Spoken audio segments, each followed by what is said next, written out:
And I reached for the book and my body just was frozen. And I heard Father thunder in my ears. And he said, and I say he because you will listen to the frequency, the tonal frequency of what you believe. And at that point, I would not believe a feminine energy. So I heard a masculine. But he said, do not contaminate the information and knowledge you already have inside of you with someone else's thoughts. And from that day on, I stopped reading.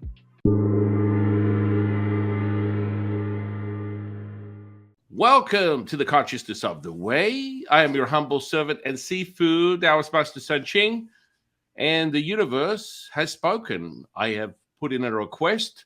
I looked at the menu and I said, I need the most incredible, inspirational, vibrational being. And poof, here we have it. On the podcast today, I would like to introduce Patti, the vibrational Mediator. Right. Yeah. And I'm really grateful to have you on the podcast today, especially with that very word. Everything is, in my opinion, the ingredient: energy, frequency, vibration.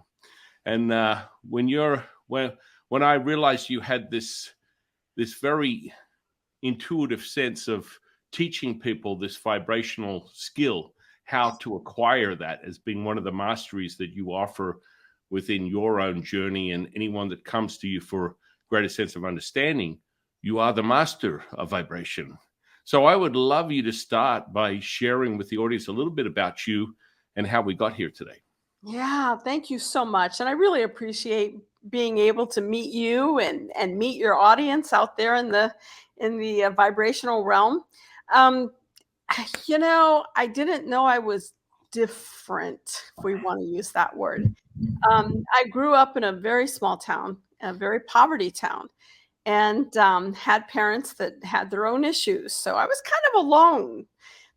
But I can remember being like 3, 4 years old, and my brother would take me out in the woods to go hunting. And I would crouch down because the tree would start talking. And I would crouch down and listen to the tree talk. And my brother very patiently just sat there waiting for me to stop talking to the tree or the stone or whatever it was. And it wasn't until I got into my early 20s and I met Carl Sagan.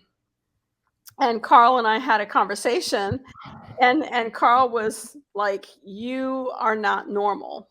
I'm like, "What do you mean I'm not normal?" And he said, "We don't see the world the way you're explaining it." And I said, "Of course you do. I'm functional. I graduated at 16. I mean, I've been out in the world." And so he really pushed for me to get tested. So in my late 20s, I was tested.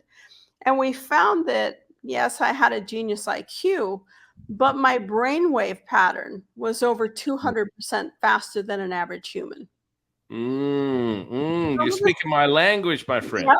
So some of the scientists put me as a functional savant because what I'm brilliant in is reading particles. So where I finally got to understand was that I see the world in particles. I see the world in particles, gray shade.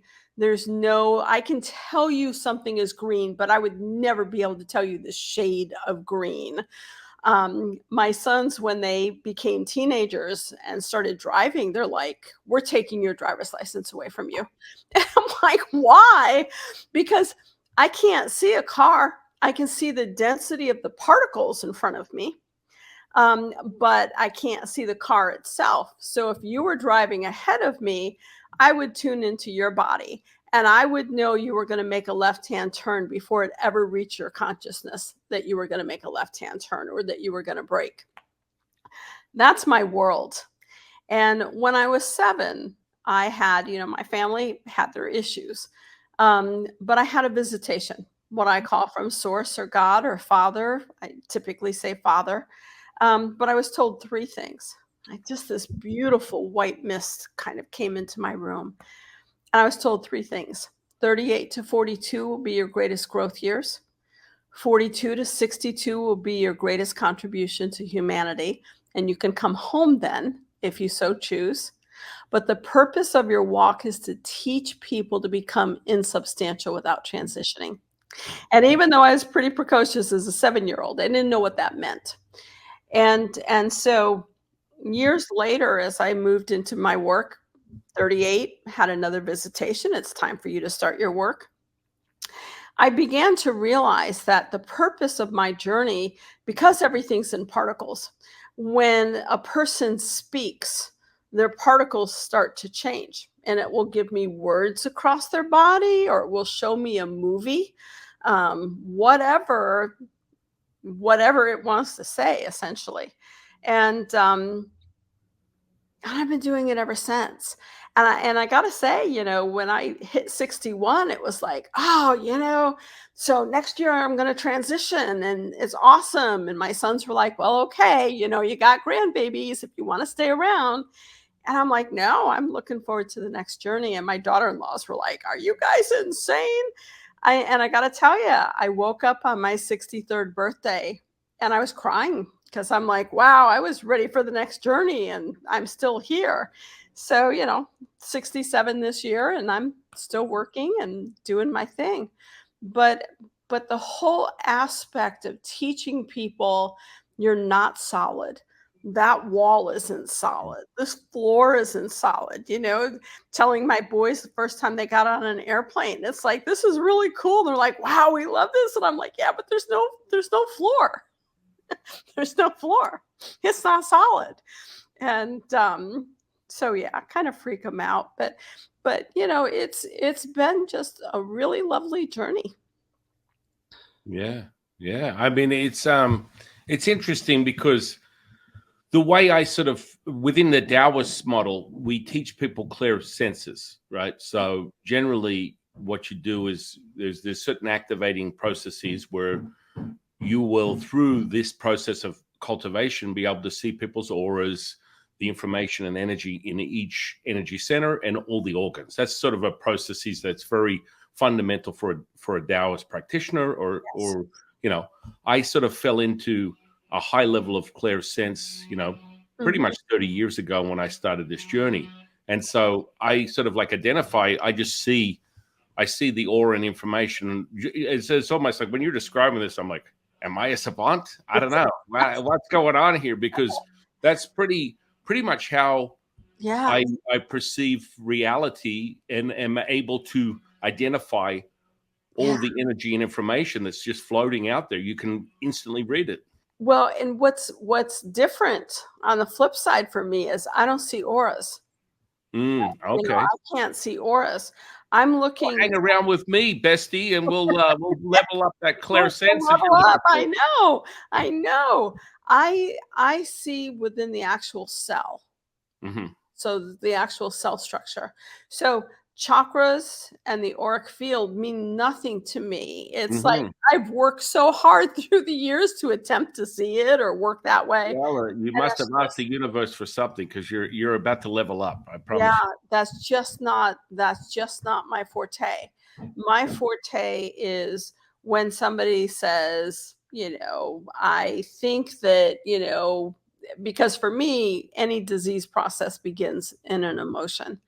And so they may say, I feel like I had a great childhood. I'm not a judgmental person. And, right across the body, it'll go, no. I'll go, well, your body kind of disagrees with you right now. So let's talk this out more.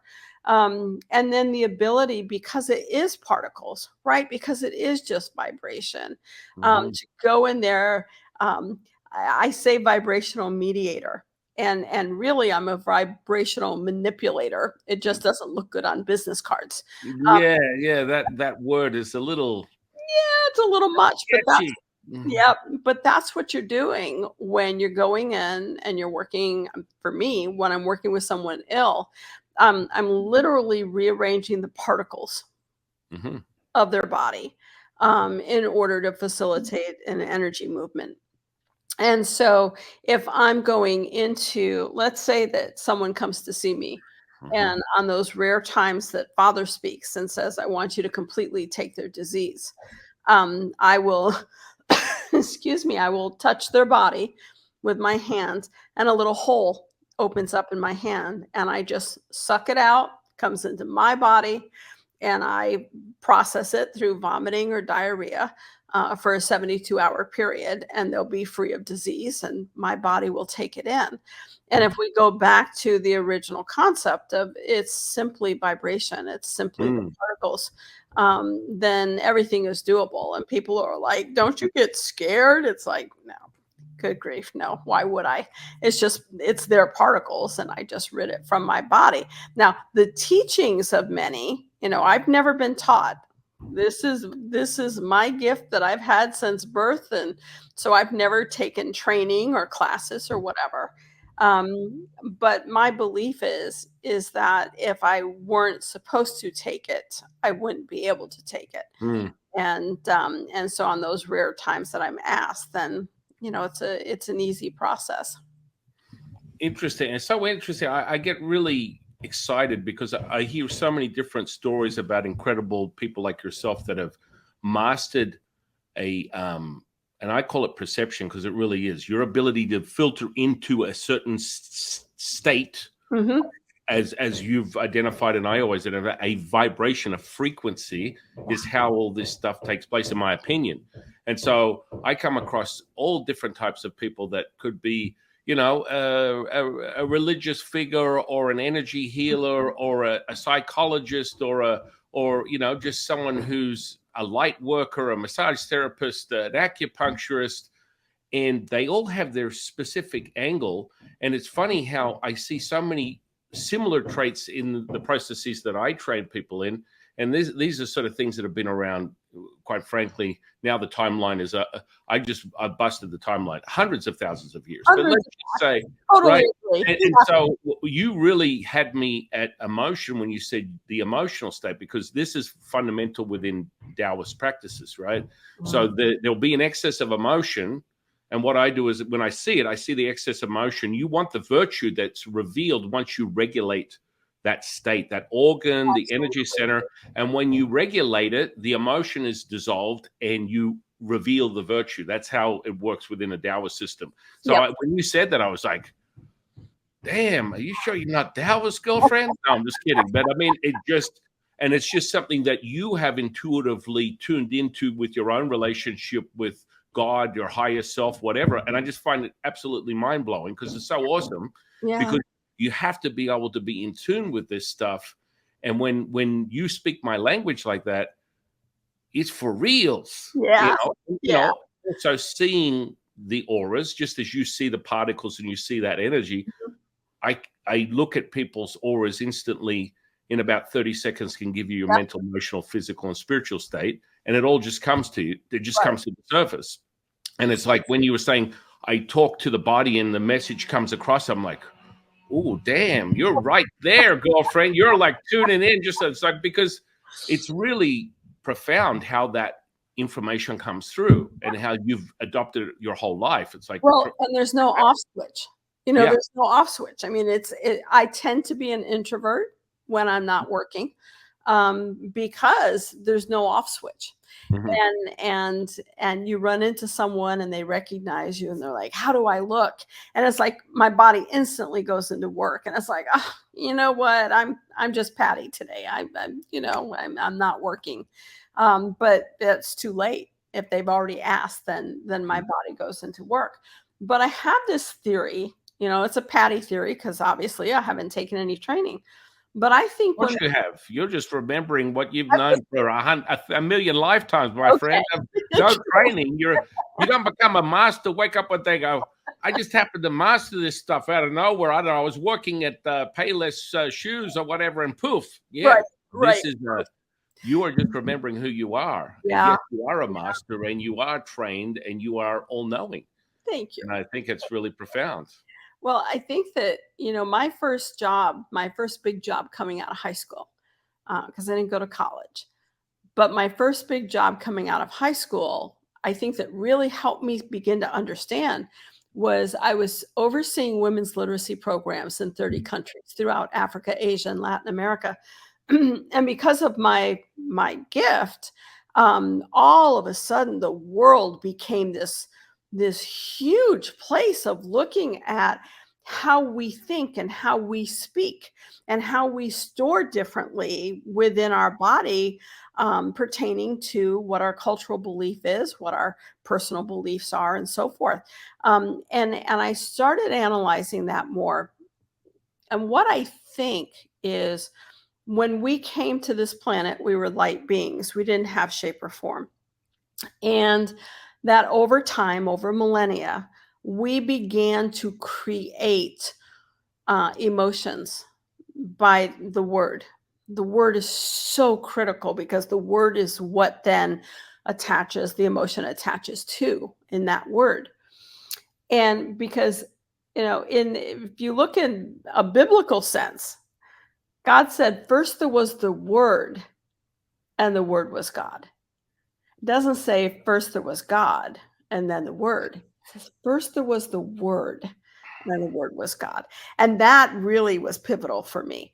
So when I look at light beings coming in, beginning to develop language and emotions developing with language, then we started slowing down because our emotions started including jealousy or greed or hatred and so forth. And it started slowing down our particle body, that light body that we came to this planet with. And all of a sudden we were disconnected, or disconnecting from source. And so we then added on the auric fields. We added on the chakras. We added on the auric fields in order to be in sync with the universe again, to be in sync with source. And over the last 10,000 years, we've managed to muck it up. And so many practitioners are working in the auric field. And I say, that's cool. But I want you to go deeper and go back to the subtle energy field, the original energy field that we came to this planet with. And once you get into that, when I look at a body, I see what many would call the heart center. And behind that is the subtle energy field, the originating energy field. Behind that is the soul. But if you go behind the soul, you find that deep, dark tunnel, absolute blackness, everything you fear, every past life, every incarnation that you were terrified of, until you finally get to the source. And I think one of the things that I look at is when people are like, I want to connect to my soul. And that's awesome. But once you connect to the soul, I want you to connect to that darkness and get to the originating source. And so I think over the next, hopefully not too many years, people will start going deeper in and realizing that you don't know how good you can be until you understand how bad you can be. And that doesn't mean you need to act out, but it means that your darkness is as bright as your lightness, and able to get in and connect to source to become that light being. I remember when my boys were teenagers. So they were 16, 17, 18, and 19. And I had just gotten done with a TV show, and it was a fun show. So my vibration was really high.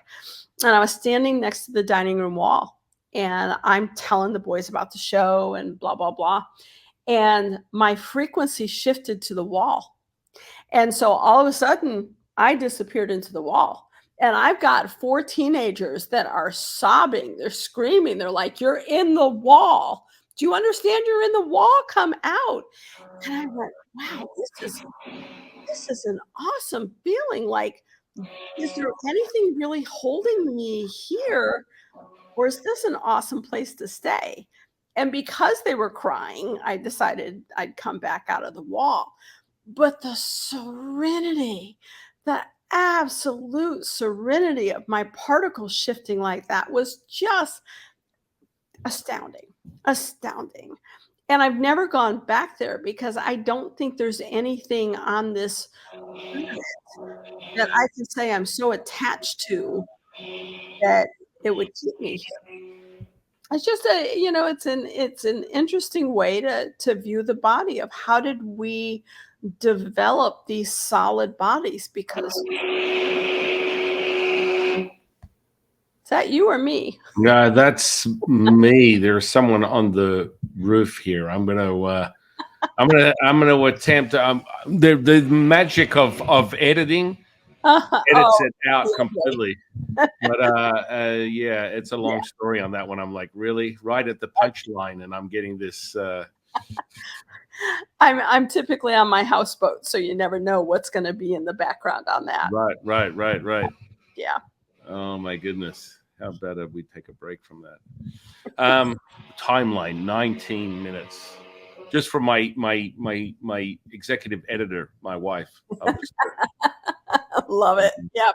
But no, I mean, this is normally something, and this is quite interesting because I've been getting this a lot, where people are consciously entering into this, state, and we can call it dimensions if we want to go down that route, but a state where dissolving of this 3D reality, Mhm. and being able to just, as you say, your subatomic particles are just being realized, and you're morphing and moving through solid matter, and realigning into a different Yeah. frequency. Yep. Yep. 100%. Yeah. And so I mean, this is sort of something that I train people in for shape shifting, Hmm. and you alter that state, and for physical healing you must enter that, and that's the present moment, right? So Agree. when I witness a physical healing, it's a transformative moment where the tissue will wiggle before your very eyes, and reset itself back to its original state, Absolutely. whatever it is. I've seen broken bones, scars, open wounds. It doesn't really matter what it is. Right. And it will be realized instantly, but it must be this present moment. It's kind of like you're attuning to a frequency that is void of yourself, but you're aware of yourself. And Hmm. that's sort of like a mastery of this sort of state, right? So within Taoism, we work on the Nidan, the internal magic, or the inner magic, Nigong, the inner power. And so this is sort of like part of this internal alchemy process where you can shift into that state.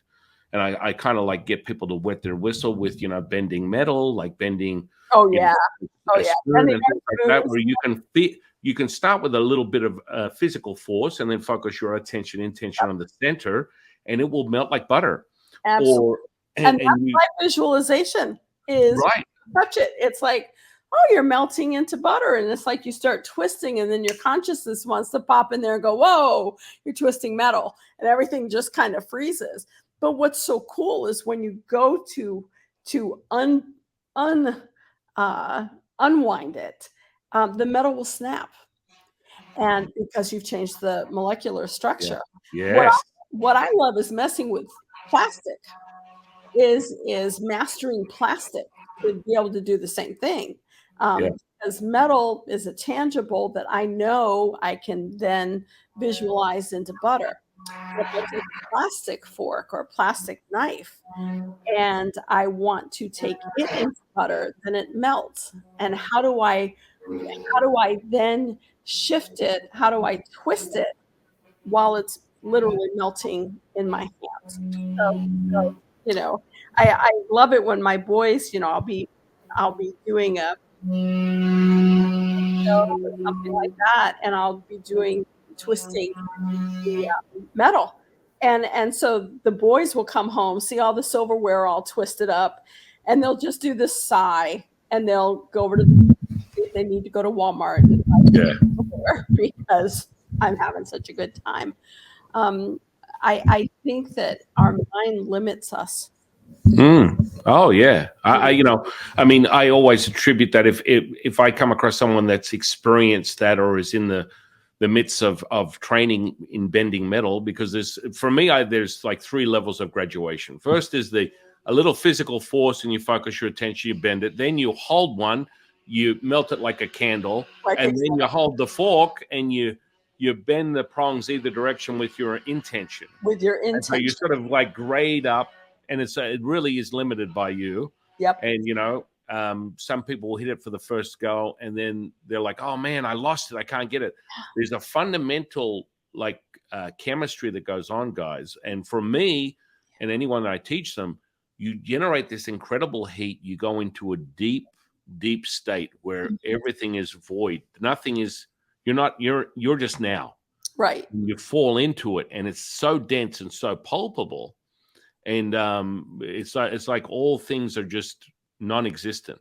Yeah. And you just stay there. And I can see that very well from your very intention in explaining it to me. I get to experience it once again through your own experience. Right. That's a part of what we do, is we can tap into anything instantly. And that is really powerful stuff. It's like, ooh.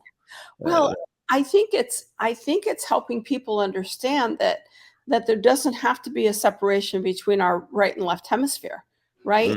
Is if you're truly on point, then you're jumping back and forth every single millisecond.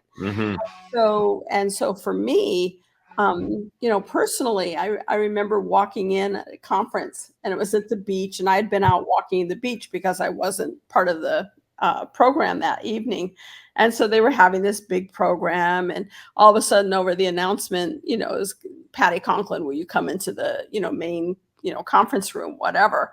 And I walked in, and there was a guy there, the presenter, and he had this huge soup spoon, from a chef's kitchen. So, it was 12, 14 inches long, whatever, this massive, heavy thing. And he's like, let's just see how good she really is. Bend this for me. And there were, 300 or 400 people there. And I walked up, and I'm like, what, you want me to bend it? And he's like, yeah, how quickly can you get yourself into a space to bend it? And I'm like, well, I'm there already. I don't need to get myself into a state.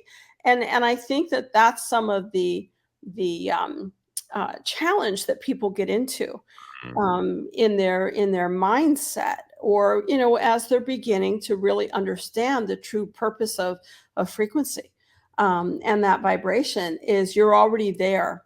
And if you feel like you have to learn something from someone in order to get there, then you're limiting yourself. And I think that it's how we've taught through the years, right? I mean, yes, I'll teach people the stages, but what I'll say to them when I start a conference is like, look, I'm up here, I'm teaching you what I think. Doesn't mean it's right, doesn't mean it's wrong. It's my opinion. And you can walk out of here going, wow, that was really awesome, and I'm going to love you. And you can walk out of here going, why did I waste my time? I'm going to love you, because either way you had to think about what I just said. And I think that that's what's, getting people to move beyond the limitations of what they think they have. Because I think we're all born masters. I think that my job as a teacher is to take the gift that they already have. They don't need to become a Patti, but take the gift they already have and teach them how to enhance the gift that's already sitting there, and not attempt to move them in a different direction. Yeah, no, I agree. There are fundamentals that I think are really important, but I always resort back to the present moment. And the only way you can see, because that's the very same foundation for physical healing. I just look at it, and it transforms itself. It wiggles, it transforms, it goes back to the original state. So the physical healing, or which is matter, it's very slowed down matter, just like a piece of metal. Just like for the audience, what we're saying is you're hitting the frequency, and that's it. And once you resonate, if you can resonate at the frequency of whatever it is that you're doing, then you hold that line, and then it becomes realized. That's the key. That's the key, because you have to go in from a frequency standpoint, from a vibrational standpoint. You must go in at the frequency that disease is at. And once you go in at that frequency, then you begin to tap it up, and then you'll see the healing. And that's why it's so important for people to continue to work on themselves and let go of judgment and let go of, it's like you're an ever moving process, right? Mhm, Of letting go mhm, of your own emotions, because the more that you can see that life just is, and that mhm, simply is, the wider your frequency becomes. mhm, And so I always tell people, if you go out and you look at a sunrise and you have no ability to think, to speak, to hear, all you have are your eyes. It's mm, simply a sunrise. It's your words that give meaning to the sunrise. That mhm, glorious sunrise. That was a wonderful sunrise. Why the heck did I get out of bed this morning? That was horrible. I didn't get to see anything. Your words are the descriptors that decide what that word's going to mhm, be as it's stored in your body. And so if you've got your own gunk, and we all do, it doesn't matter how much I grow or how much I develop. If I get upset about something, which is rare, which is really rare, I don't look at it of, oh, that person's doing something that bothers me. It's, whoa, what's caught up inside of this body here, mhm, this physical form of mine that I need to get out of me. Because if I have a reaction, then all of a sudden um, I'm slowing down my own frequency, right? I'm not gonna be, the BBC cameraman who's filming me, and all of a sudden he can see through me and he's filming the painting behind me because I've just turned into a white light, and he runs out of the room, screaming because, he's freaked out.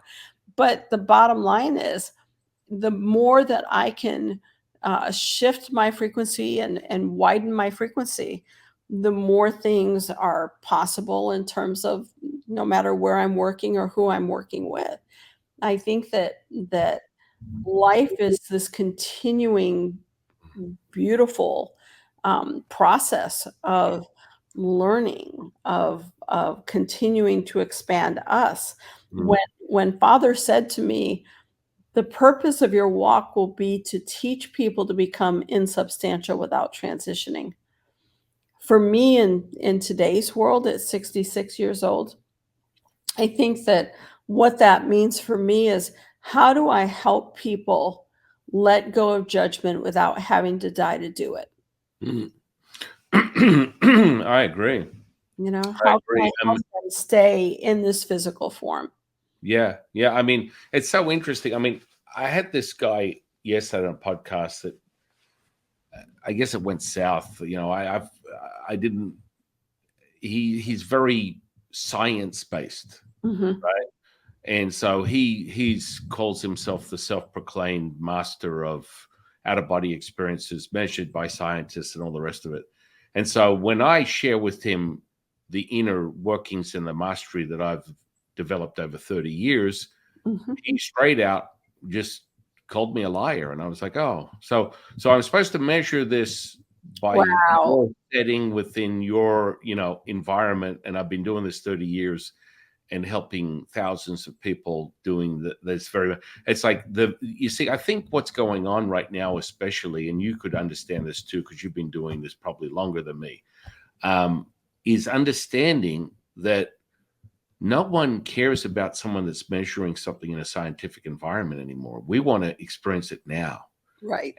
And and your validation with zeros and ones doesn't mean anything to me. A theory, a hypothesis, an equation that you've measured over a span of like 20 people or 100 people or 1,000 people, even if you conducted a controlled environment, doesn't really hold much water to me. I can teach someone how to manifest $1 million and have it turn up tomorrow. I don't need a scientist to measure it to tell me that, guess what, this is real. It's kind of like, but this guy was so adamant, and I came to spoon bending, and he goes, "You're full of shit. I've never come across anyone that can do it." I'm like, "Really? Wow. Well, you must come across some real wannabes, because I can do it. Hundreds of my students could do it. I meet people like yourself, Patti, and many others, probably dozens of practitioners of this frequency that can bend metal in Sure. all way, shapes, or form. And Sure. he literally was, and I'm the gracious opening of, I really want to share. Right. I want to invite a conversation in all ways, shapes, or forms. But like, this guy was so limited. Like, when you're talking about words and you understand the deep meaning of that, and this guy's like, I'm open to anything. I've just never seen it. And everyone says they're going to do it and they never can do it. And I'm like, listen, Wow. Mr. I'm the mastered OBEer of the world. And like, Uh-huh. he's literally like so limited in of himself and Yep. very, very clunky. And you can tap into that energy. You can Yep. see it. And Yep. it's like, whatever delusion, and I'm going to call it he's a delusion of whatever state he thinks he's in, he's far from it. And just because a scientist measured him and his brain waves in a controlled environment that he was able to supposedly leave his body, but there's no equation for it. There's I no don't reason for that. I don't really care. And Right. the fact that you're absolutely engaging in an attack on my character when I was having a conversation about spiritual enlightenment, because Wow. you want to see the zeros and ones that prove to you. I've got, again, you and I could go on with this all day long. I find it interesting because I feel like that part of history is almost gone. Like, there's a new world order of spirituality. We couldn't care less whether you've got some clunky, dusty guy that says he's claimed he's been doing OBEs for 30 years, 40 years. He's the world-renowned only person who's ever been measured in a controlled environment to be able to do this. And unless you show me data, you're full of crap and you can't do it. Bend the spoon right now. I'm like, I said to him, when he said that to me, I was like, get out of your body right now. Right. Go inside. Exactly. Go inside and show me out-of-body experience. Sure. Your state of being is so low watt right now that you couldn't even resuscitate a gnat with the emotional content that's controlling your very behavior. Right. And the fact that you're commanding me or demanding that I, like a monkey in a grinder, perform for you is I'm going to say my personality. Yeah. It's insulting, my friend. It's not even worth even continuing. And he was like, I just can't. I can't condone this conversation, and you're not allowed to publish it. And I'm like, oh my goodness, wow. What an interesting. You've come across these. They're like naysayers, but they're few and far between these days because people like yourself and myself have been doing this for decades. I can show you, but I'm not going to do it in an environment where you have this guy that's literally attempting to manipulate the state with this low watt, negative. And I'm going to use the words negative because that's all it is. It's like whatever he's simulating in his mind as being an outer body is quite frankly a figment of his imagination. I don't care what brainwave he's measuring. Sure. I mean, I think that, when the ego takes control of like that, it's just amazing. And because every single one of us have a different frequency. The way I send frequency into one person may be totally different the way that I'll send energy into the person next to them. And so because that energy is being sent, you're shifting the perception of the person that's receiving it, right? Because you're sending them a different frequency. And I think that, my daughter-in-law is a pharmacist. So she's Western trained. So when the poor girl came into my world, she was just like, what does your mother do? And dance like basically anything she wants to do. But I mean, we grew up having to put a list on our refrigerator of, Mom, you may not sink into the wall. Mom, stop messing around with the milk. You can't sour. So they had a list. So if their girlfriends came over, I wasn't being me, that there were limitations that they were willing to put their girlfriends through.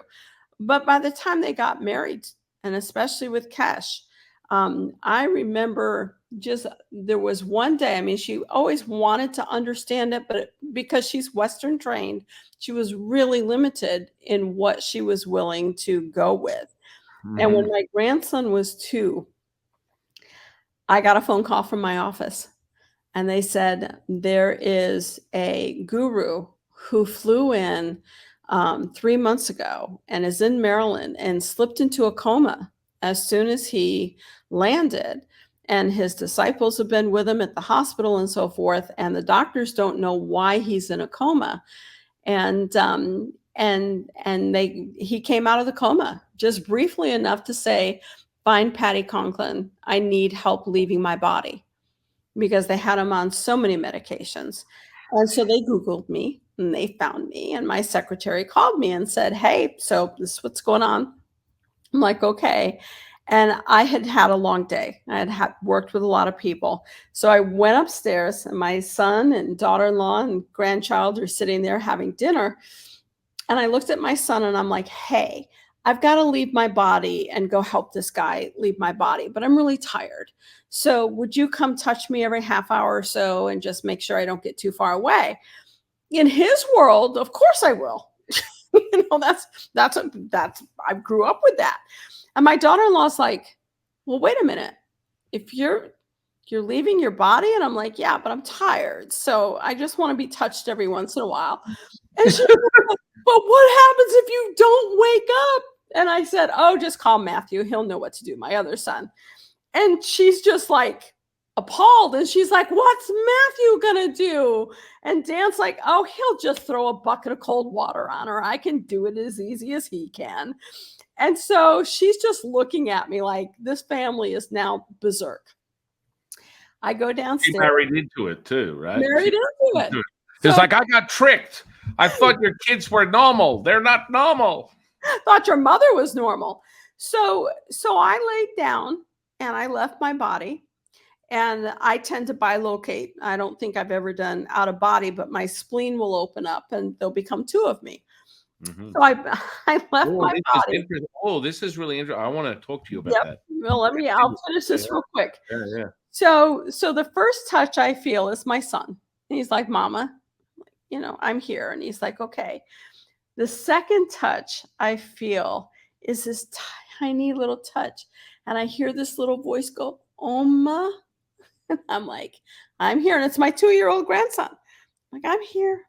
I'm here." I finish helping the man, soul leave the body so he can cross over. I come to, I open my eyes, and here's my grandchild sitting next to me, just smiling, looking straight into my eyes, so happy. And my daughter in law, she's put a blood pressure cuff on me. She's got her stethoscope around and she's sobbing. And she's like, "I could barely get any vitals." And Dan kept telling me this is normal. And I'm like, "It is normal."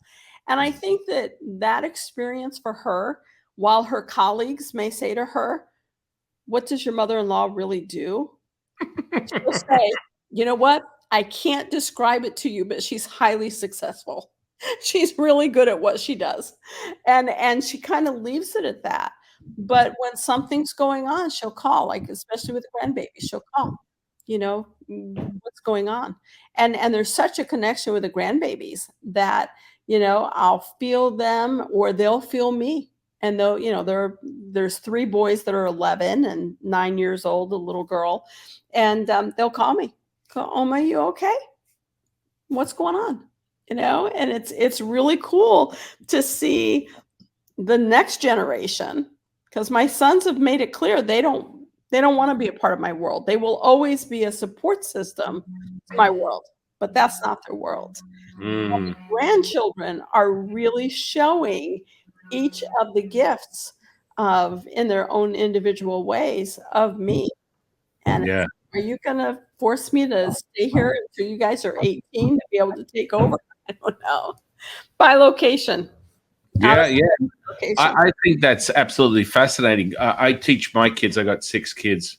Youngest is like 4 months, but the rest of them, they're all taught all the sensory perception. So Yep. they do remote viewing, they do Did blindfolded. you look in their eyes when they were born? I mean, that's what I did with the grandbabies, that I looked in their eyes to see what part of my gift they Right. got, what Oh, they're it's just part of their lineage, though. it's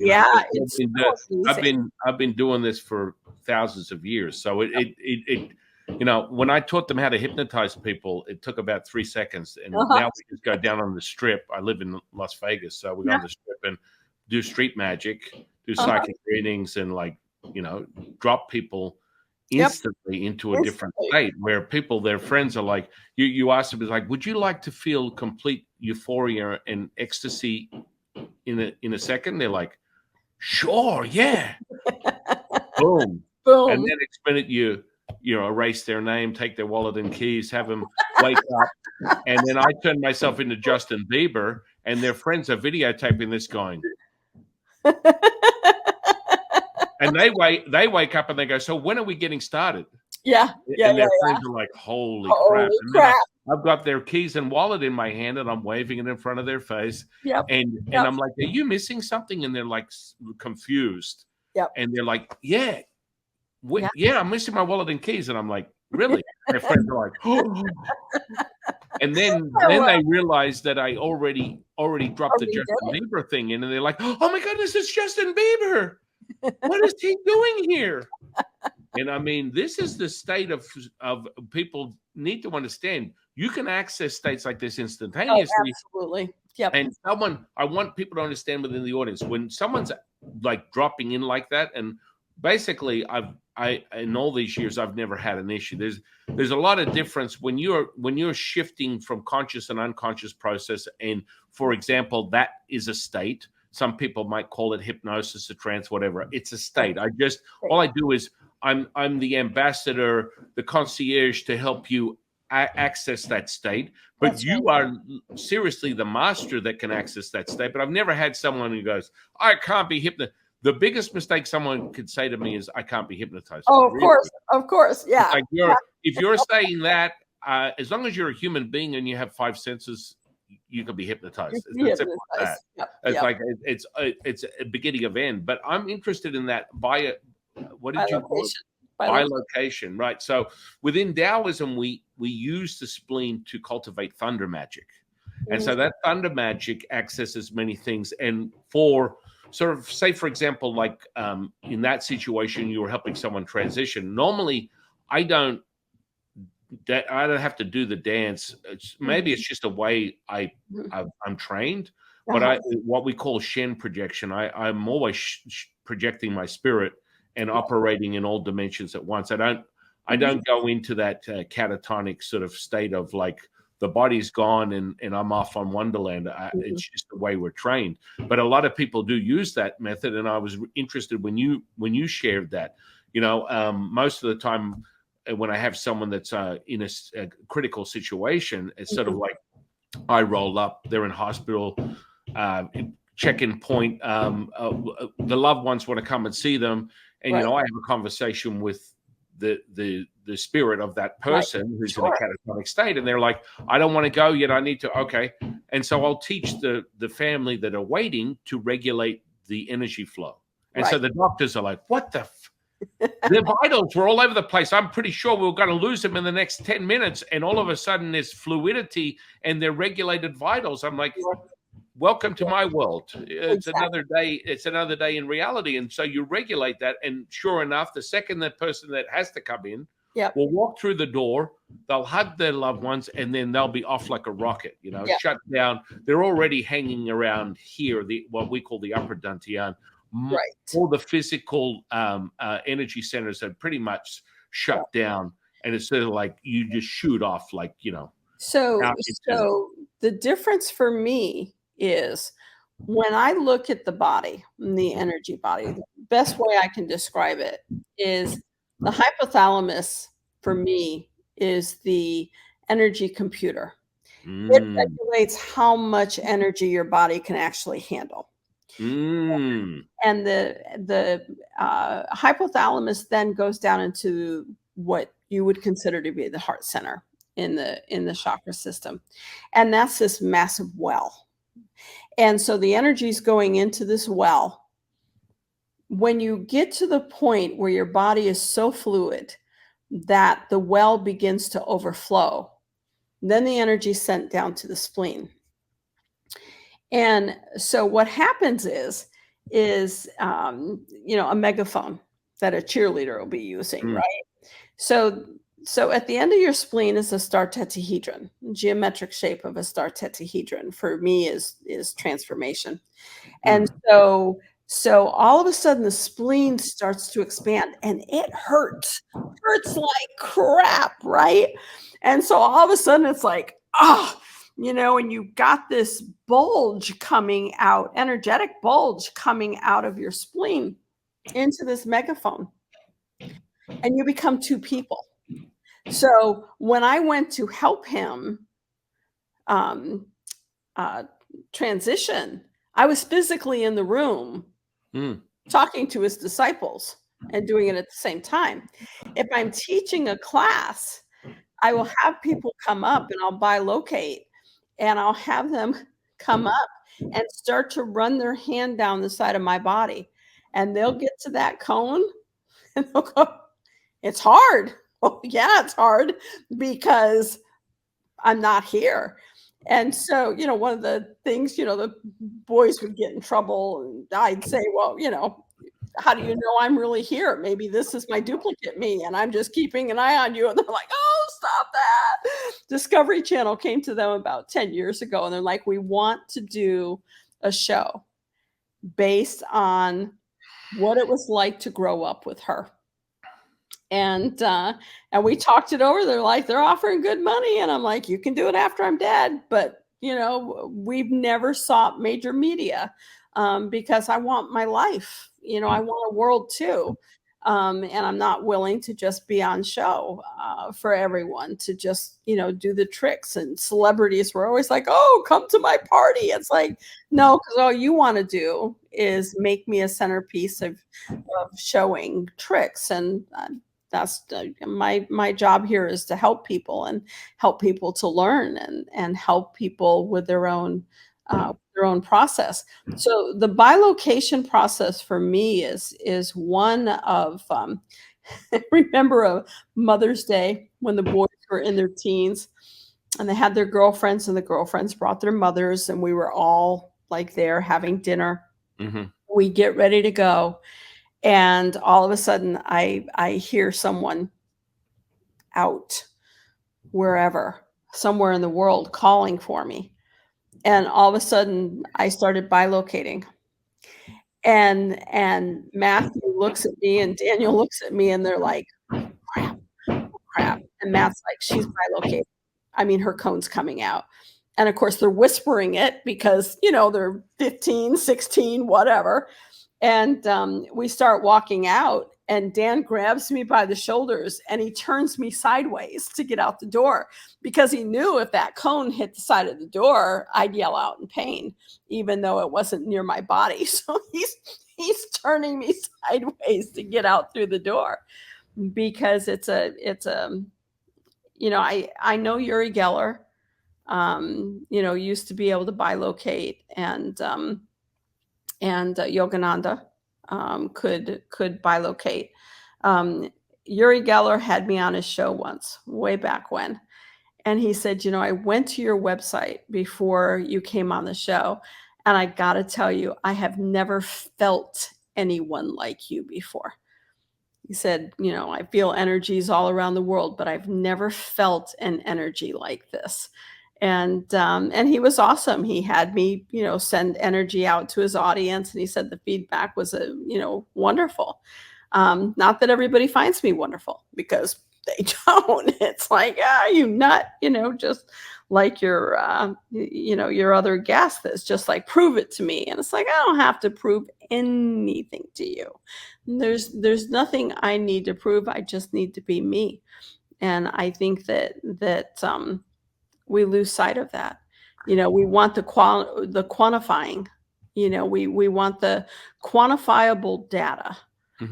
Well, I think I think you're right. I mean, the data stuff to me is so passe. I'm sorry, but I've always been experiential. It's the visceral kinesthetic response that takes place. That's the only knowing you need. And so when it comes from biology, neurology, psychology, physiology, you're very limited. You're very limited. And even quantum physics is limited. It's a theory, it's a processes. You and I know there's fundamentally aspects of quantum physics that resonate with the very practices that we perform in relation to distance healing and everything else. But It's so funny because they keep talking about like this 0 point. Have you heard of this 0 point energy that they speak of within quantum? So quantum, they've sort of got this latest theory. It's called the unified field, right? And so the latest one is the 0 point, which was a discovery back in Einstein, Max Planck days, where within Taoism, I completely understand it, but we've known this for hundreds of thousands of years.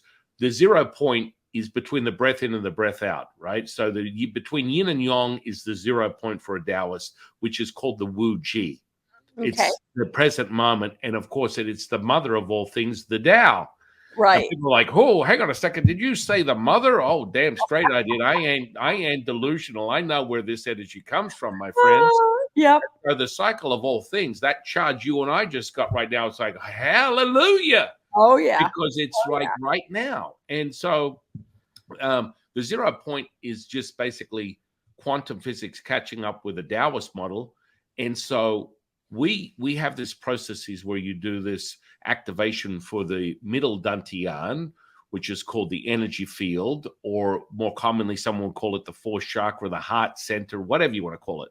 Right. With this field, you activate it by a processes of cultivation called the death of a star, the rising of the red phoenix, and an opening of black hole energy. And people are like, oh, that sounds scary. Well, within Taoism, there is yin and yang is nothing more than that. Yin does not reference evil or darkness or blackness, or you need to be very straight on that. We're not being twisted in relation to that. So first and foremost, there's an ego-driven dialogue when you have to associate fear with anything, right? Absolutely. So the black hole energy is literally being measured now. They call it what they call scalar waves. So we're talking frequency. You and I are into frequency. We understand it. And once you access that and you can resonate, you hold the line, and it's revealed. It's happened. So this scalar wave is something that's not measurable in an electromagnetic spectrum. So you can't measure this scalar wave. The energy you and I tap into is not measurable in this 3D reality, right? No, so we call it chi. Some people call it prana, God, universe, Buddha. There is a fundamental palpability, right, that cannot be measured on the electromagnetic spectrum within the 3D reality. And so they've identified it as the scalar wave, but moreover, it's coming from black hole energy. So the super glue of the quantum model is that this black hole energy, which the universe is a representation of us, right? All is one, one is all. You are me, I am you. That's in everything, right? It's in everything. It's the super glue. And so I just want to say one thing. So one of my students has got a PhD. He does a lot of research papers. They give him money to. One of his projects was research the nucleus of a cell, right? And so he comes to me. He's been training in this energy for years. He comes to me and goes, Shifu, you're not going to believe what I found in the nucleus of a cell. I'm like, please do tell me. Please do tell me. I didn't have. Listen, Taoists for 100,000 years didn't have a scientist measuring the zeros and ones to identify whether this unified energy that we call God, Tao, Buddha. I didn't need a scientist to validate that for me. But anyway, he goes, I found black hole energy. I'm like, whoa, what are the chances?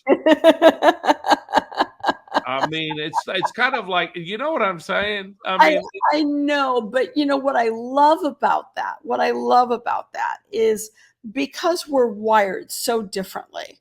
And when you talk about the black hole energy, all I can see in my brain is behind the soul and that deep, dark tunnel that we have to experience, that we have, because black is a phenomenal frequency. It's black nice. White is black. White is black. And so, people move into this fear mode, which I go forgetting every available resource.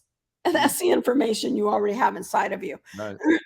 And if you will take fear and transform it. But I think that what's wonderful and where I like to see, I love having physicists and engineers and so forth in my classes. I love it because their brain chemistry in terms of the linear, the logical and so forth, when it starts expanding and they can start speaking logical, in their lingo, in their language, as a scientist and can start speaking spirituality and be able to bring the frequency and the logic in together.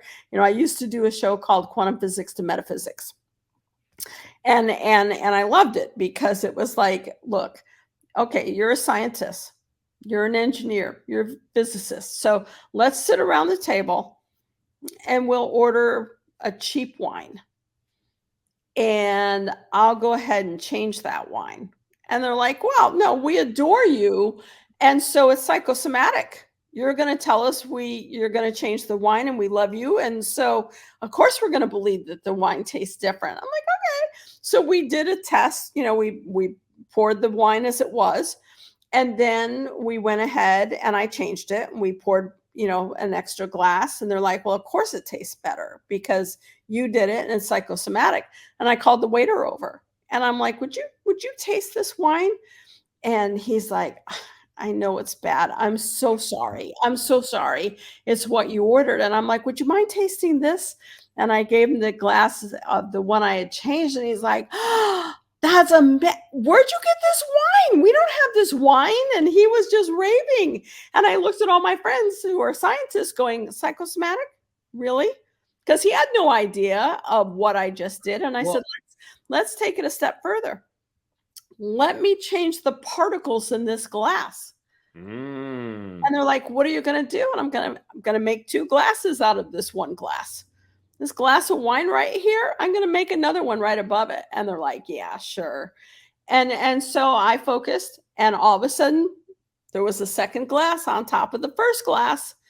And they're like, how is that even possible? How, we all see it. We're not drunk. We're all looking at it. It's there. How can you do it? And it's like, it's your mind that limits you in what you can or cannot do. And so doesn't limit you in observation. You see, it's like you're the catalyst and conduit to share a level of consciousness, and the observer is like, what the? Exactly. Right? It's like, what are you doing? But all of a sudden, their brain expanded because of that. It's like doctors sending me their clients.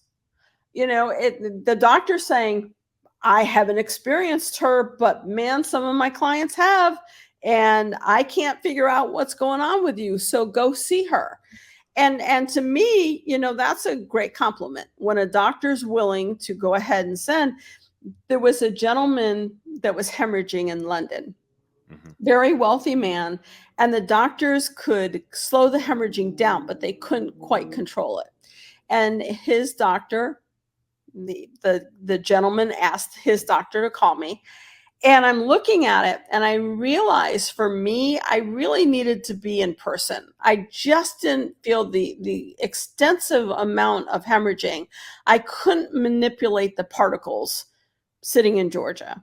So they sent over a plane for me and I flew to London and I started working on his particles. And it took me 3 days to get the hemorrhaging stopped.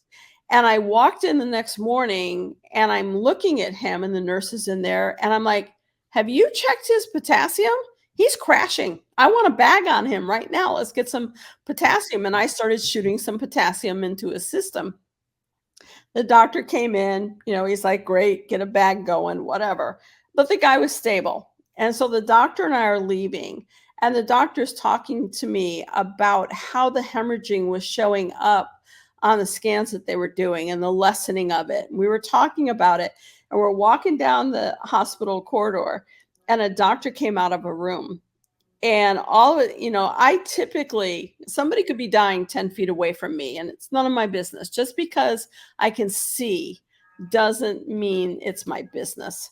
And so this doctor was walking out and I looked at him and I said, your client, your patient is going to blow an aneurysm in 3 hours. You need to get OR prepped because they're not meant to die, but they're going to blow an aneurysm in 3 hours. And the doctor's like, what? And the doctor who I'd been working with, he's like, believer. I've seen things happen over the last 3 days that I never, ever would have dreamt was possible. You better get your patient prepped and up to OR. And so, I love working in that realm with physicians and scientists because of they say you're full of crap. This is bullshit, whatever. But when they say that, my response is, thank you so much for your opinion. I appreciate everything you're saying. Now, how can I help you? And a month later, the doctor will call me going, how the hell did you just do that? It's like, you know, do you have a right to be skeptical of me? You absolutely do. But when I show you and I explain to you exactly what I'm going to do and it's going to happen, man, it just triggers all sorts of different things for them. Yeah. Yeah, I mean, it's funny. It's so interesting how you say that, because it's for the audience. It's a similar state, just like how we were talking about bending the metal, the physical flesh. When Patti transforms the molecular structure of wine, it's the same thing, and it's palpable, right? I mean, I do this one part of the training as a Taoist priest is you have to. Some of the final training is you take a full bottle of alcohol, whatever it is. I use vodka. Yep. Sealed bottle. Remove all the alcohol from the vodka, then you have to scull it in 60 seconds. Now, if Absolutely. you didn't do it, you're going to have a really bad day, if not like die from alcohol poisoning. So it's like it's either you do it or you don't. It's like it's not like Donkey Kong. When my Matthew, who was always my challenge child, he was a lot of fun, and he was my executive director for 12 years. I mean, he really handled the office and handled things well. But I remember I was getting ready to head out of town because, I have 3 million miles on me. I work in 65 countries. So, I was traveling a lot when they were growing up. And I got ready to leave, and I could feel a keg of beer somewhere in that house. I found it, and I pulled the alcohol out of it. Didn't move it or anything. I just pulled the alcohol out of it. Went to teach. I think I was out in Colorado, and he calls me at 12:30 at night. He calls my hotel room, and I'm like, "Hey, everything going okay?" He's like, "You found that keg, didn't you?" I'm like, "What are you talking about?" And he's like, "We've gone through the whole keg, and nobody got drunk. Nobody got drunk. You took the alcohol out of it." And I'm like, "Yeah, well, let's have a talk when I get home about the fact that you had a keg in the house." But it was one of those things of, just reinforcing to them that, anything is possible. People say, "What can't you do?" Well, I don't know. I haven't reached that level. Yeah. And as far as I'm concerned, it's not my ego. It's just I love to be adventurous and I love to see. And so, when the Catholic Church calls and says, we have a demonic possession, a lot of times it's a psychotic split, but a few times it is, and it's rare. And I love it. If I could just demon bust and that's all I could do on this earth, if Father told me that that's now my job, I would be in absolute ecstasy because I love it. And people go, "Do you get holy water? Do you call in Archangel Michael?" And I remember the first time they asked that, I'm like, "What can Michael do that I can't do?" I mean, seriously. I mean, all you have to do is you pop your body, you leave your body, you pop into the one possessed, because a high energy and a low energy can't exist in the same space. You just knock their butt out. And I love it. It's an absolute thrill. So, for me, it's always about expansion of being given something, because I'm a highly logical person, but being given something and go, "Oh, how do I," and it's instantaneous. It's not like I've got to sit and look at the problem for a half hour. It's like, and you just pop in there and do it. Yeah, I love that. I mean, one of the deepest trainings, I've been doing exorcisms for 30 years. That's what I'm trained in. And so, it's kind of like, it's a lot of fun. Sometimes it's a fire sale. One of my dear friends who's a Catholic priest I just had on recently, we talked about this. It's like, sometimes it's a fire sale. Sometimes you'll get, dozens, and then I'll have years when I won't see anything, because it's a transmutation of this individual's experience. Yeah. So they're calling in these frequencies, these spirits and entities, and they're taking possession of the basically the narrative of what they perceive as their reality. Exactly. And so, Right. I've never found an entity that has been one, and maybe it was because I was green, but it was like 3 hours. It took me 3 hours and I normally negotiate with these entities, and it just gives you an answer, right? Yeah. So the Yeah. answer is always love. Yeah. And Yeah. once you dissolve that, they've got nothing to teach this individual or anything of that nature. It's kind of like, oh, all right, you got me. All right, I'm moving right along. I'm out of here. Once I pop in there and pop them out, it goes into that love state, goes into that neutrality state, right?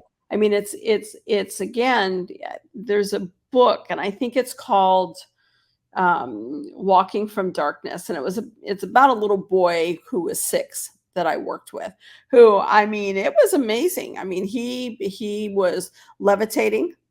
There was a stench throughout the house. There were drums beating. I mean, and he was speaking in tongues, and the Catholic Church members were there. Family had flown in from all over the country, and it was fascinating. And I was sitting in Georgia, and they called, and they're like, "Can you fly out?" And I'm like, "No, just give me a few minutes, and I'll bilocate, and I'll come out."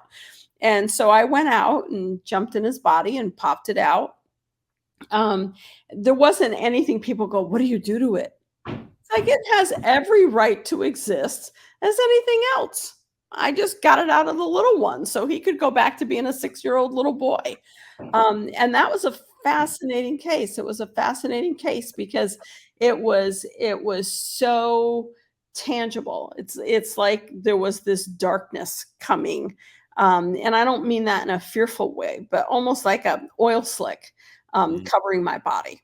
And it was, or Satanists who, get ready to cross and transition, who want me there at their death. And it's like, yeah, I can come hold space for you. They're like, but I'm a Satanist. And I'm like, well, I mean, that's a choice, right? I think it all circles back around. So you're a Satanist now, and maybe you'll be a priest next time. I mean, it doesn't matter to me. I don't feel like I need to save you, because there's nothing to save you from.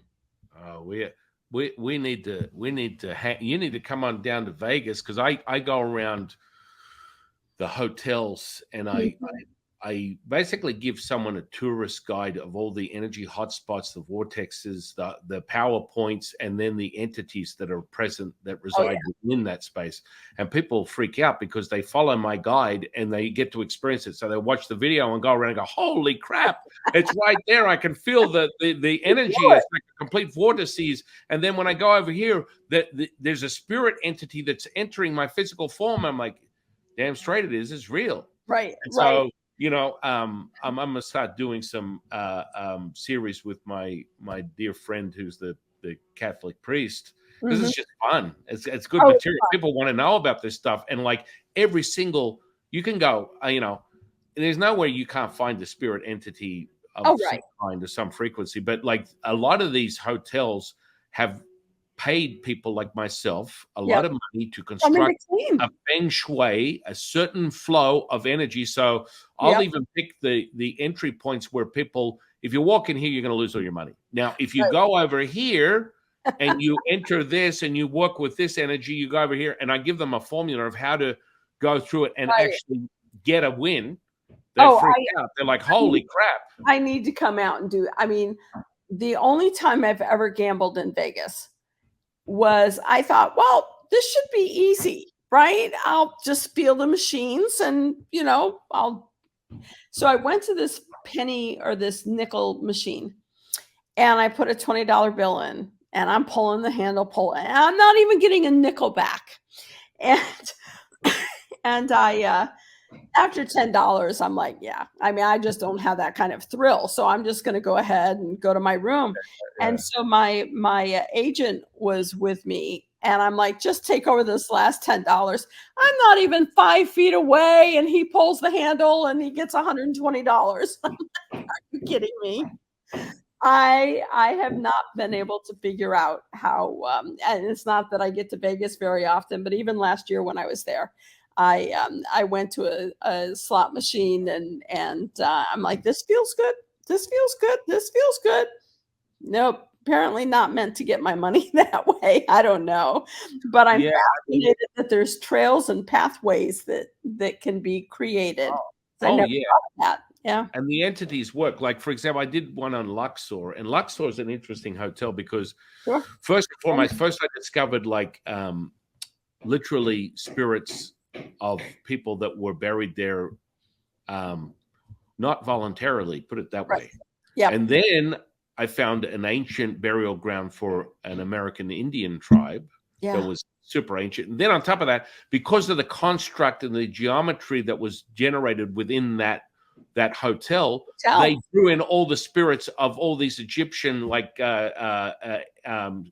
immortals. Right. And so there's like these gangs of like spirits hanging out there, like there's this sort of polarizing effects of you've got the American Indians, and then you've got the Egyptians, and then you've got these other people that didn't voluntarily end up in the dirt, if you know what I'm saying. Right, absolutely. You know, maybe I think it was close to about probably 70 or 80 about 70 or 80 years ago. So just in the infancy of Vegas, sort of like getting its roots of being sort of a destination that people wanted to come to. Right. So I guess Lady Luck wasn't on their side, but I can tell you it was crazy. And I just love it, man, because you can just go in there. And I'm being drawn to like Rio. I'm going to do Rio next because Prince is like constantly coming to me, and that he had a residency there. And so there's a lot of history there of a lot of things that he got up to, which I don't necessarily think were that great, but still, moreover, the fact that he's sort of like haunting that space, even though he hasn't physically been here for, I think it's like 2014. Oh, wow. I find it really interesting why he would want to stay and hang around. But again, everything is now. So you can have a million versions of yourself everywhere. But moreover, the fact that he's an earthbound entity and has not crossed over, even though he was proclaimed to have been a Jehovah Witness and one of 144,000. He's a little jilted over that, like a misdirection and basically a lie in his opinion of what was really supposed to happen. So always interesting when you get that realization. It's like, whoa, hang on a second. Yeah. What, you know? Yeah. Yeah. I get it. Our screens are totally frozen. I noticed that. So, this is interesting. I mean, the recording is still here, and I'm going to just. Why don't you're running too much juice, my friend? How about you run some juice and then recalibrate this screen, because it's like Patty's just running a little too much juice. She's about to blow the thing out. And I did one show and I blew 12 microphones. And it was just a half-hour show at a studio, and I blew 12 microphones. So I'll attempt to calm down here. Yeah, I want you to, because it's not the first time on this show that we get people in here and they're blowing the frequency out, freezing the screen. So the OGs and the regulars are familiar with incredible enigmas like yourself. Wow, here we go. Oh, now we're black screen, so I don't know whether that's better black or not. Screen. I don't know where. Yeah, my camera's off. We got you. Look at that. So now I want this as evidence to the audience that see how quickly she can adjust that. Right? It's like I just have to. I was touching my computer. Yeah. And I tend to. Easy, Sparky. Just calm it down a little bit. They don't let me do handheld microphones when I'm speaking. They make me do a lapel because they're like, we're not letting you touch it. And it's just not going to happen. You're not going to touch it. And it's like, okay, all right. I'll blow it, but it's good. Yeah. Well, I mean, we're definitely going to have you out here and on a little vacay. Or maybe I'm sort of like, accumulating incredible masters like yourself. I might put together a little mastermind event. I have an event center, and come and let's blow some people's minds. Absolutely. And we'll put it enough in advance so that you can put on your schedule, and people need to experience this, and and quite frankly, there's an exchange. And so, I'm not one to obstruct people's spirituality, but there is an exchange. So the whole notion that this should be free is a little delusional, in my opinion. Totally.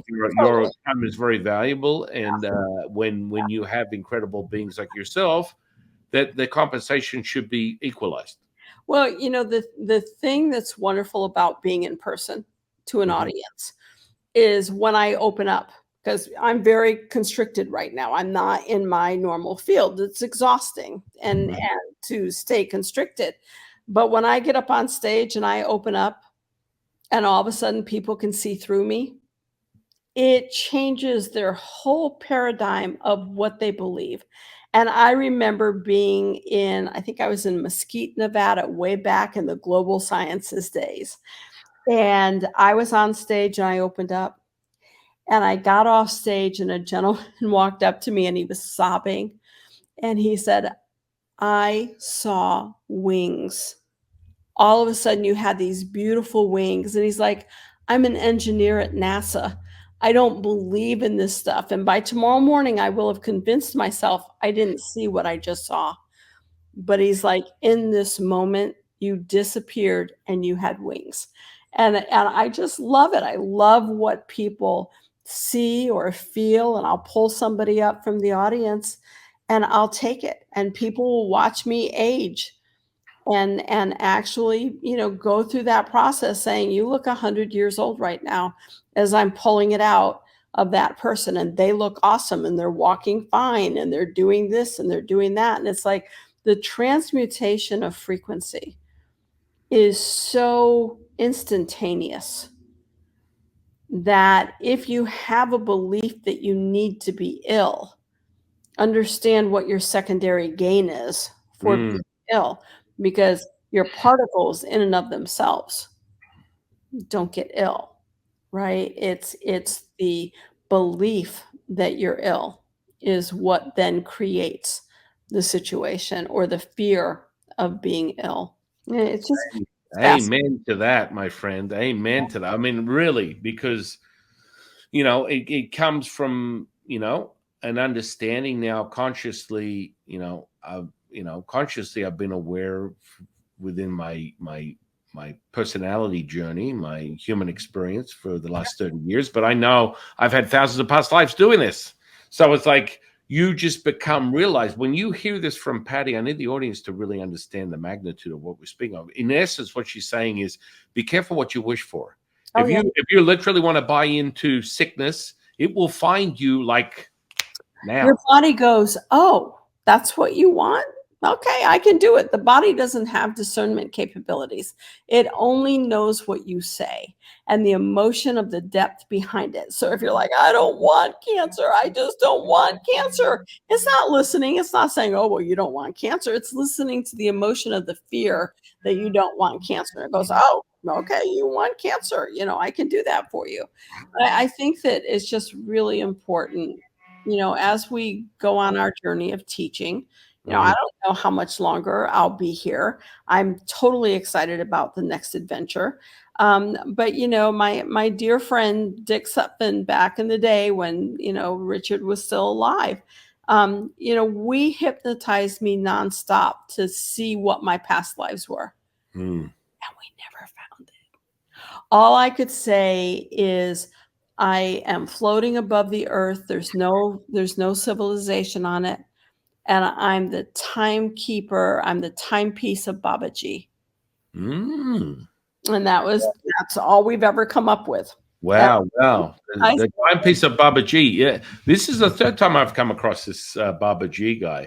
I had a Yogalanda. Is that correct? Yogalanda. I had a Yogalanda disciple a couple of weeks back, and he lives in a little community in California, somewhere, Nevada City or something around there. Right. And so there's like 200, 300 little village where there's a whole infrastructure, community. I think it's profound. He's been there since the 70s. Yeah. Wow. Oh, damn. Okay. And for a while. Yeah. Yeah, he's got a great energy, and Yeah. whatever Yogananda is teaching, and he Mhm. taps into his spirit, and Mhm. Baba G again, another spirit. Yeah. Um, I wasn't as familiar with these guys, and now they're kind of like they're kind of like homies. Yeah. Yeah, I mentioned their name, and they're like, "Hey, what's up? What's going on?" I'm like, I "Whoa, still whoa." don't fully understand Babaji. I mean, because I don't read, right? Right. It's when I was 12 years old, I was talking to my history teacher, and she was telling me that I kind of reminded her of Edgar Casey. And I was living on the streets, and I had left home, and I was living on the streets by myself. And she said, "Let me give you some money and go get his book."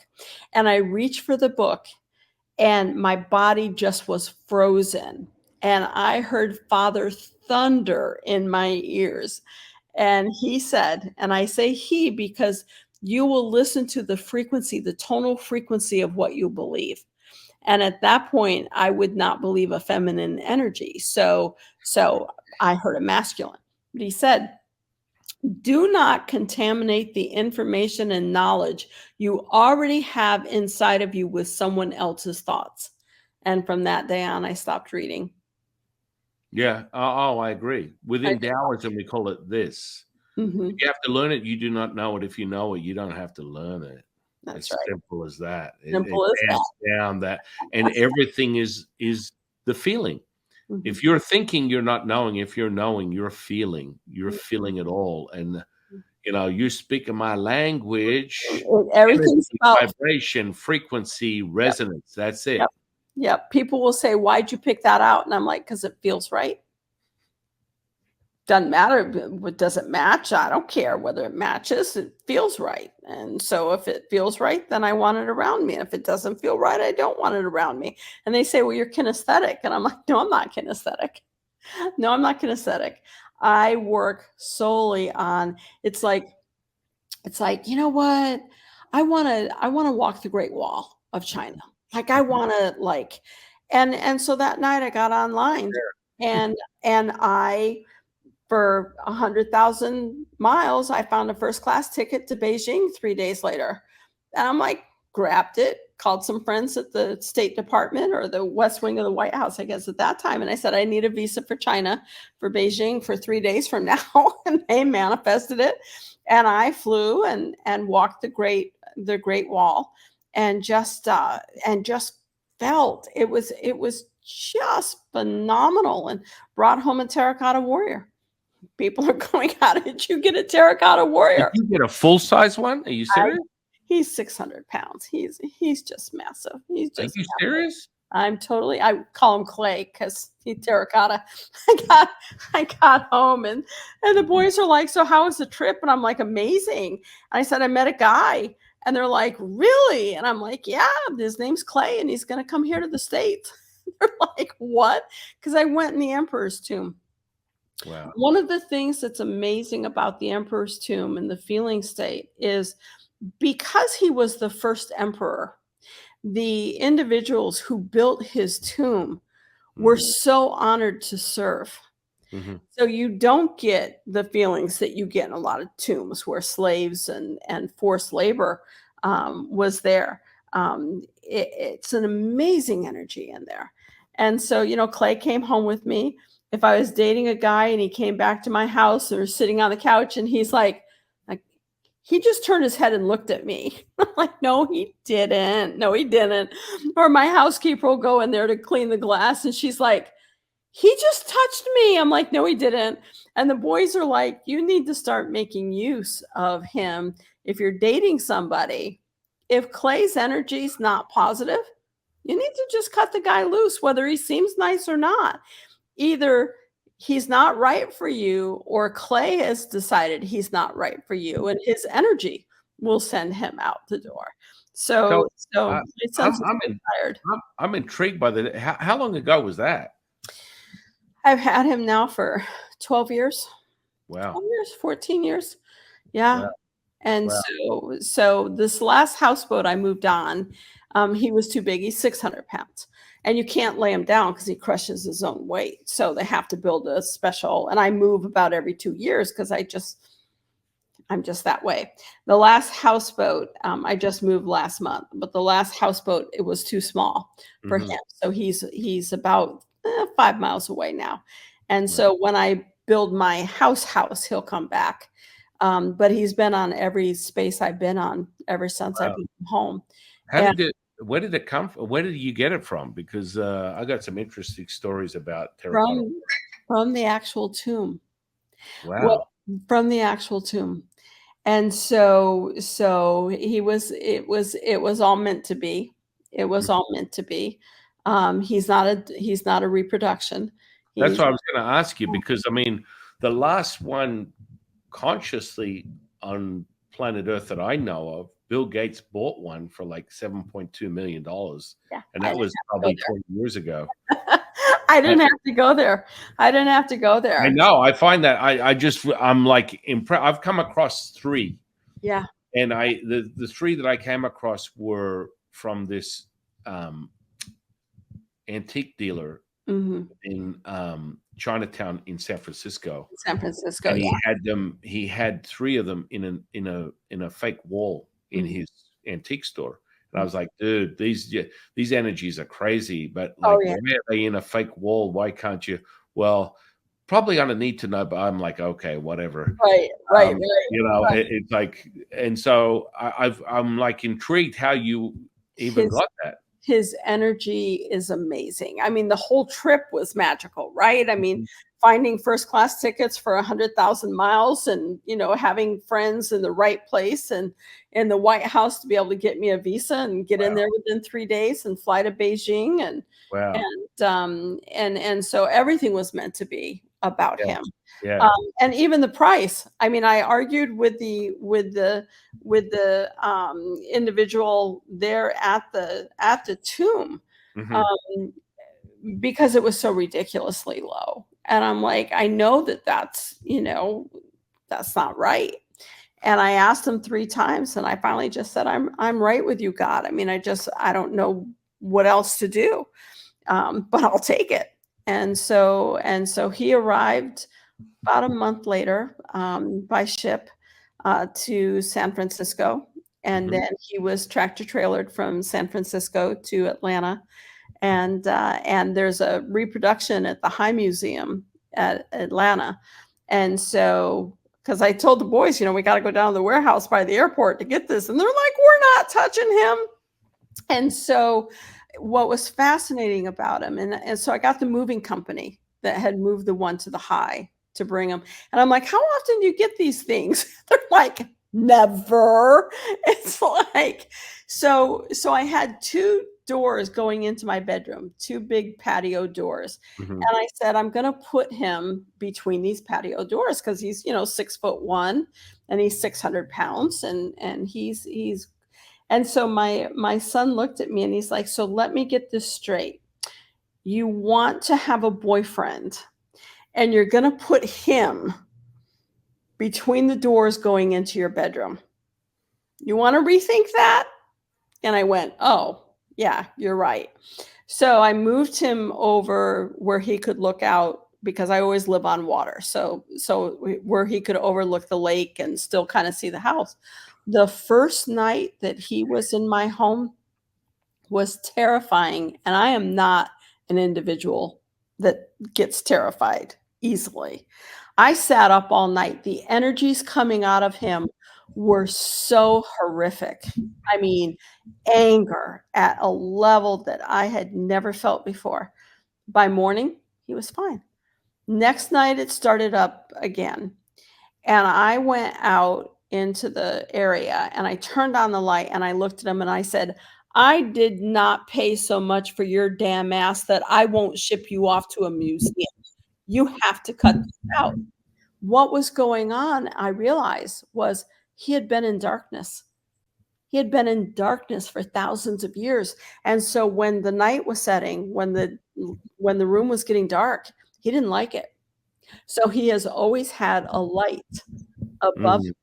so that he was never put in darkness again. He just did not. Oh, it was a real experience.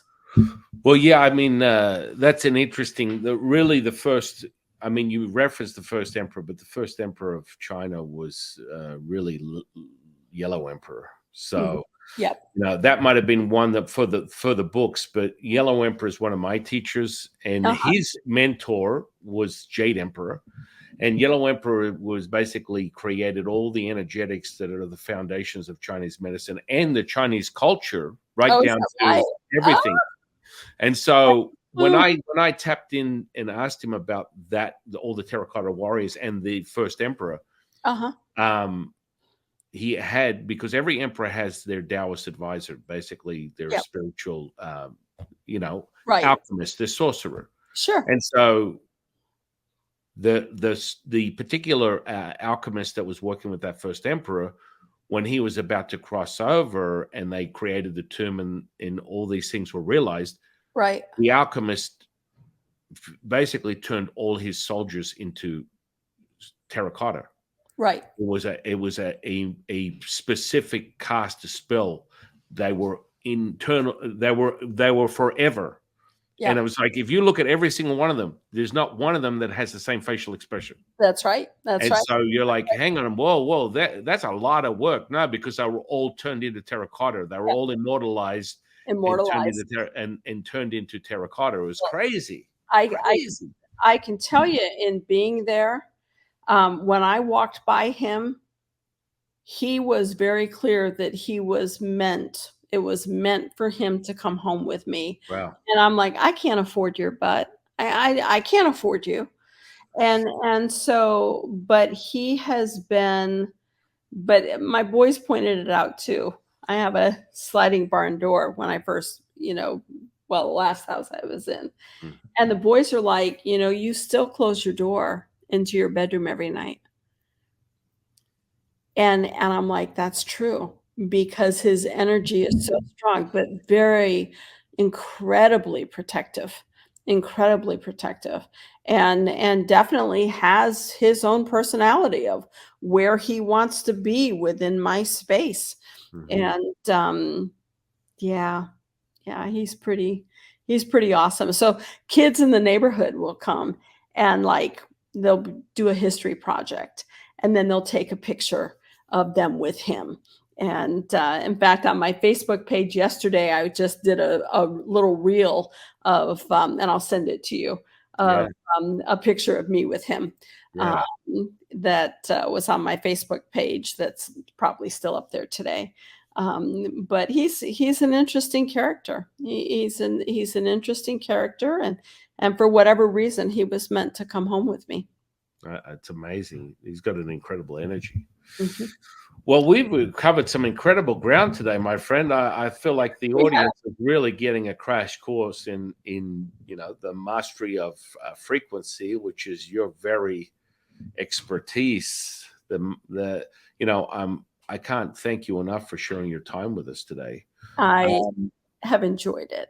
I really, really enjoyed it, and there's going to be more of that to come. So I definitely want you back on the podcast. In closing, I want to ask you a question.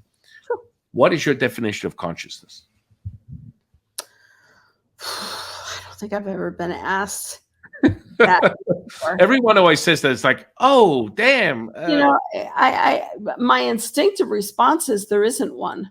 Yeah. I mean, that's my instinctive response is there isn't one. Yeah. That in thinking we have a consciousness is a man-made construct. It's kind of like, we put time in a time period so we can quantify and qualify what's going on, but there isn't any. There isn't anything, and I kind of feel the same thing about consciousness. Oh, I love it. I love it. That's the first one. I've never heard that one before. I love it. I'm just kidding. I mean, you don't have to know. You don't have to know. You already know. Yep. So in closing, I'm going to put all your social under this podcast, and then about a week or two after it goes on YouTube, it goes out on all platforms. Okay. I want to ask you, for the audience, I want them to come and find you, or your social, your website. What is it that's going on with you today, Patti? Yeah. So social. I mean, Patti Conklin Inc. Look it up. It's crossed everything. Um, but no, world right now is just I've cut back tremendously on traveling, enjoying the babies and but still working a lot. And so people can always go to the website pattyconklin.com and Patty's with an I and just look at what's available and see if something feels right. It's not because, marketing. It's like if it feels right, get in touch. If it doesn't feel right, there's phenomenal people out there all around the world who can take care of whatever needs to be done. So Well, that was amazing, my friend. I want to thank you for sharing all your time today on the thank podcast. you. Thank you. I really enjoyed it. A lot of fun. I want to thank the universe for bringing you into my life because I have a new friend. This is incredible, I mean, sharing it. The old expression takes one to know one. You can't talk about this stuff if you haven't experienced. I'm sorry, you have to experience it to be able to measure and talk about the details that you and I have shared over this podcast today. True. And with that, creates opportunity for people to experience that very now moment that we speak of. Yeah. And that's what we're doing this for. That's why I do this podcast, is to help the collective consciousness. Yeah. And Well, by conversations like this, yes. by conversation like this, it takes but a split second. And then, the old expression, the 4-minute mile. Well, if you could do it, I could do it. That's right. That's what right. I want. That's what I want. Absolutely. So again, thank you so much for sharing your time with us today and coming on the podcast. I appreciate it. Thank you so much. Take care. And I want to thank the universe. I want to thank the audience for sharing their time with us today. And I am your humble servant and Sifu, Taoist Master San Qing. And I'll see you on the next one, guys.